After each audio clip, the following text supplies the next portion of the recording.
When Undercover Boss first came out, it was seen as kind of a revelation kind of show, mainly because we got to see some of the most successful business people out there go from their cushy CEO jobs or other significant roles in the company and go undercover into their own places of business. Keith has no idea who I am. I love it. There's 5. To see how things really worked. After all, it's easy to say all my employees are great and doing fine, but are they? There are plenty of touching moments throughout the show. And your family's been through some medical challenges, and I'd like to help you with that. I'd like to give you $30,000 to help pay your medical bills. Is this like a joke? It's not a joke. Sorry, I just don't really know what to say. I think that would take a lot of stress off my mom too. But there were also times when employees crossed the line right in front of their boss, and as a result, they got fired. Tell me what you think about that as an employee of the company, representing the company, how that behavior is. I don't know what you want me to say. Sorry. I don't know what you want me to say, but... We'll break it down for you. But before we do that, go ahead and do us a favor by leaving a like on the video, subscribing to the channel, and hitting the bell icon so you never miss an upload from us. And with that being said, let's get straight into the video. Number 6, Ronnie. Because we have to make customers, on a pedestal. First up, we have an employee from Boston Market. He was an hourly supervisor, and naturally, he was one of the people who had to go and talk with the undercover boss about certain things. However, that's when he actually opened up a little too much with her, because even though he's working in a place where there are customers everywhere, and that his job, and the jobs of others, was to serve them, he noted to the boss that he hated them. Not just hated them, he said he hated them more than anything in the world. The least favorite part is the customer always has to be right. I absolutely hate that. To the extent that he said they were terrible, stating that they were always needing something and that everything was about them and so on and so forth. He dug his grave even more when he said that he hated children and the elderly the most because of how annoying they were, how they never knew what they wanted and that they couldn't talk. Children and old people are literally the worst I've ever seen in my entire life because none of them know what they want and they're literally can't talk. So. Wow. Naturally, the boss pulled him outside and delivered some swift justice by sending him home and stating that he would talk with his manager about what to do next. Introduce myself to you. I'm not actually Rachel. Who are you? My name is Sarah Bidorf, and I'm the Chief Brand Officer of Boston Market. No. And you're on Undercover Boss. Oh my God. What I'm going to do is I'm going to send you home for the day. You might want to think about whether this is really the right job choice for you. It's pretty much guaranteed that he got fired, and it's no surprise at all. Look, we've all had jobs that we hate. They're the worst, and at times it feels like they're sucking out your soul. It's the worst, but that's why you work hard to get out of them. If Ronnie really hated customers that much, he should have left the job, or at the very least started looking for one that didn't have customers for him to deal with. Although on the common sense scale, if you will, what in the world would possess him to go and spill all of these truths with a camera crew around? He knows he's getting filmed for a TV show or documentary series, depending on the ruse of the episode, and yet he was more than open about sharing this not so favorable look at himself. Did he really think no one would care, or more accurately, did he think no harm would come to him by saying such things? Hint, you're wrong. Number 5, the Iron Fist Chef. Next up, we head to Buffalo Wings and Rings, where the creator of the place found out that one of the franchises of his brand was ruling over people with an iron fist. Nobody walks on me. Try and pull the anchor out of your ass. So now sweep up the gigantic mess you've made on the floor, but you gotta do exactly as I say. Fear equals respect. While that technically isn't a crime or a bad thing when handled properly, there's a fine line between being firm and being a jerk. As the undercover boss found out, he was beyond a jerk. He was a dictator, so much so that the boss saw him verbally aping his employees over and over again, and noted that fear equals request, where he was. That's not how it's supposed to work at all. Unlike Ronnie, the boss waited until the end of the episode to call out the man by not just revealing who he was, but bringing in some of the people whom he disrespected to call him out as well. I'm not Pete.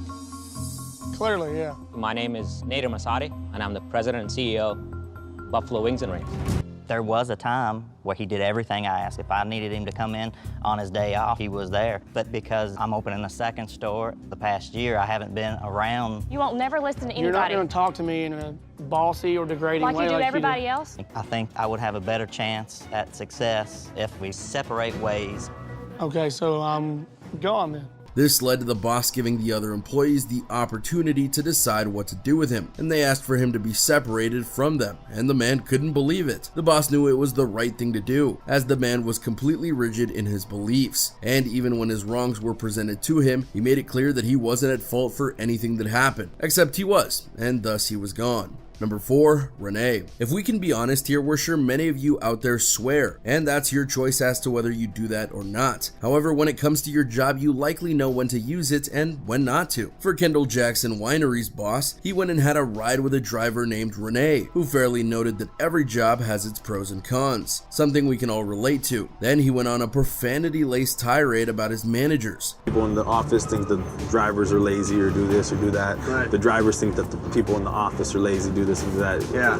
They're not. I mean, after a 16-hour day and they tell you this or that or try to give you attitude, I mean, the first thing that comes to your mind about the customers he delivers to, and so on and so forth, cussing so much that all you hear is silence as the blur covers his mouth, and the president is rightfully stunned by this. He makes a call during one of their stops and he notes that he doesn't know the future of Renee with the company, and this is another one where it's not hard to see why he felt that way, because if you have that attitude with a person who's new to the company, then you have it with others, and you don't need those kinds of people representing your brand. Number 3, Jacqueline. While Renee had his issues, you could very easily argue that the boss couldn't prove he was that way with customers. However, when the head of a bunch of fitness gyms went undercover as a reality show contestant, eager to start his own fitness gym, he met one of his managers in Jacqueline, and she was very much a woman of two faces. At first, she was nothing but kind and sweet and encouraging, even saying it wasn't hard to run the gym. But when they actually started to work together, she went off. She said she wanted to hurt her coworkers. She insulted the members, and when the members were actually talking with them, she willingly called them out loud with the boss right next to her. Then when he made a follow-up joke to a customer who wished him luck, Jacqueline said to another customer that she was going to kill him. That didn't go over well at all. He too waited until the end to instruct her, and he made it clear that she was not what they needed, and nothing you can say will justify what you did. Again, why would she be so open to him when she knew that she was being filmed?